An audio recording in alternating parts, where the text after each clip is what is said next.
Polisi baru saja menghabiskan 9 jam penuh untuk mengorek informasi dari 3 orang terkait kasus yang bikin heboh jagat politik Indonesia. Roy Suryo dan 2 orang lainnya duduk di kursi pemeriksaan sejak pagi hingga malam. Ditanya ratusan pertanyaan yang bikin mereka harus mikir keras. Apa sih sebenarnya yang terjadi di balik pintu ruang pemeriksaan Polda Metro Jaya? Kami akan menyampaikan update hasil pemeriksaan 3 orang tersangka dengan inisial RH, RS, dan Ibu TT.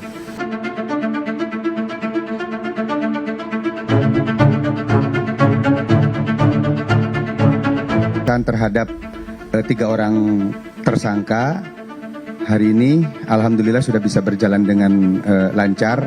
Kamis kemarin, tepatnya tanggal 13 November 2025, Polda Metro Jaya menggelar pemeriksaan intensif terhadap 3 orang yang kini berstatus tersangka.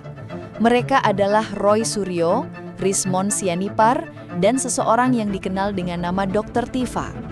Ketiganya dipanggil untuk dimintai keterangan terkait kasus yang cukup sensitif, yaitu tuduhan pemalsuan ijazah yang menyeret nama besar dalam dunia politik Indonesia. Pemeriksaan dimulai sejak pukul 10.30 pagi dan baru selesai pada pukul 6.30 petang. Artinya, ketiga orang ini menghabiskan hampir 9 jam penuh di dalam ruang pemeriksaan Polda Metro Jaya.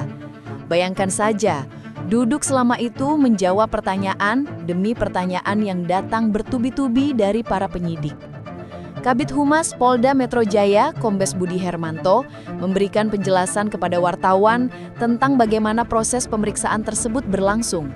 Menurut keterangan Budi, jumlah pertanyaan yang diajukan kepada setiap tersangka berbeda-beda. Hal ini disesuaikan dengan peran dan keterlibatan masing-masing dalam kasus yang sedang diselidiki.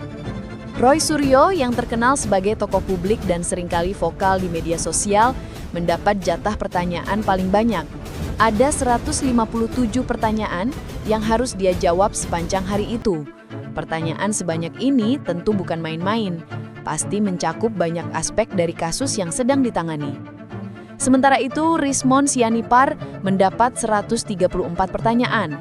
Jumlah ini juga tidak sedikit dan menunjukkan bahwa penyidik benar-benar menggali informasi dari setiap sudut pandang. Sedangkan Dr. Tifa, yang keterlibatannya mungkin berbeda dengan 2 rekannya, diajukan 86 pertanyaan. Budi menegaskan bahwa pemeriksaan yang dilakukan oleh Polda Metro Jaya sudah sesuai dengan prosedur yang berlaku. Proses ini tidak asal-asalan, melainkan mengikuti prinsip-prinsip penegakan hukum yang benar, mulai dari prinsip legalitas, prosedural, proporsional, profesional, transparan, akuntabel, efektif, hingga efisien. Semua ini dilakukan agar pemeriksaan berjalan fair dan tidak merugikan siapapun. Yang menarik, meski pemeriksaan berlangsung sangat lama, hak-hak ketiga tersangka tetap dipenuhi oleh pihak penyidik. Mereka tidak dipaksa untuk terus-menerus menjawab pertanyaan tanpa jeda.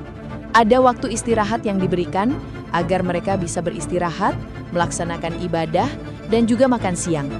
Budi menjelaskan bahwa pada pukul 12 siang hingga pukul 1.30 siang, ketiga tersangka diberikan waktu istirahat selama kurang lebih 1,5 jam. Waktu ini digunakan untuk ibadah dan makan siang, mengingat tubuh manusia juga butuh asupan energi setelah berjam-jam menjawab pertanyaan. Setelah istirahat pertama selesai, pemeriksaan dilanjutkan kembali dari pukul 1.30 siang sampai pukul 3.30 sore. Ini adalah sesi pemeriksaan kedua yang juga cukup panjang.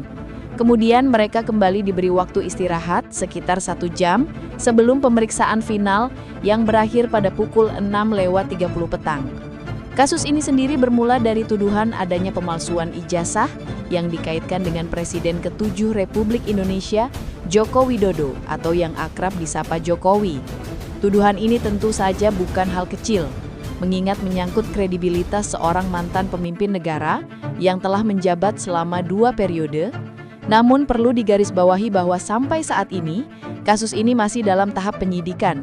Belum ada putusan pengadilan atau keterangan resmi yang menyatakan bahwa tuduhan tersebut terbukti benar. Proses hukum masih berjalan dan semua pihak yang terlibat berhak mendapatkan perlakuan yang adil sesuai dengan prinsip praduga tak bersalah.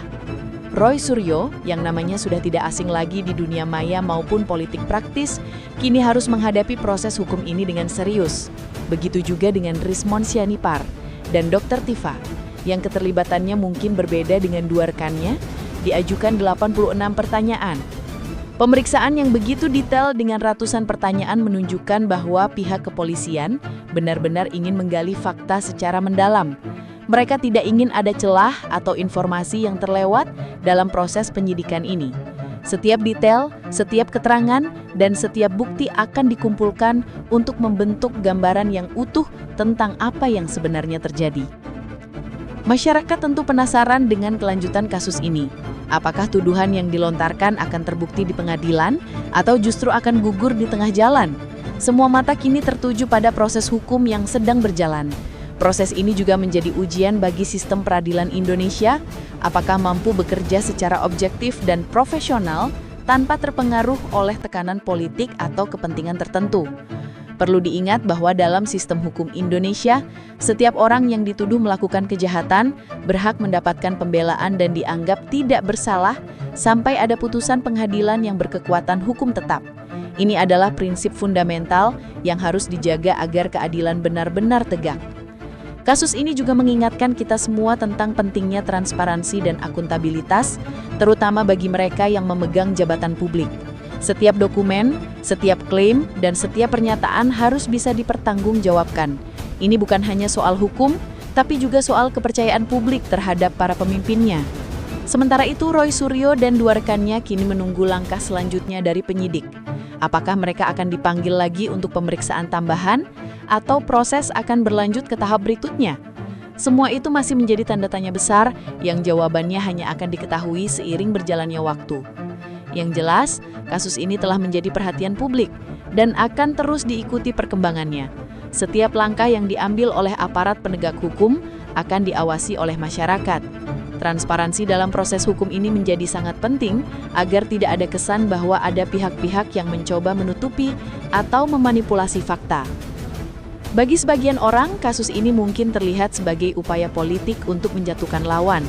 Namun bagi yang lain, ini adalah bagian dari proses penegakan hukum yang harus dijalankan tanpa pandang bulu.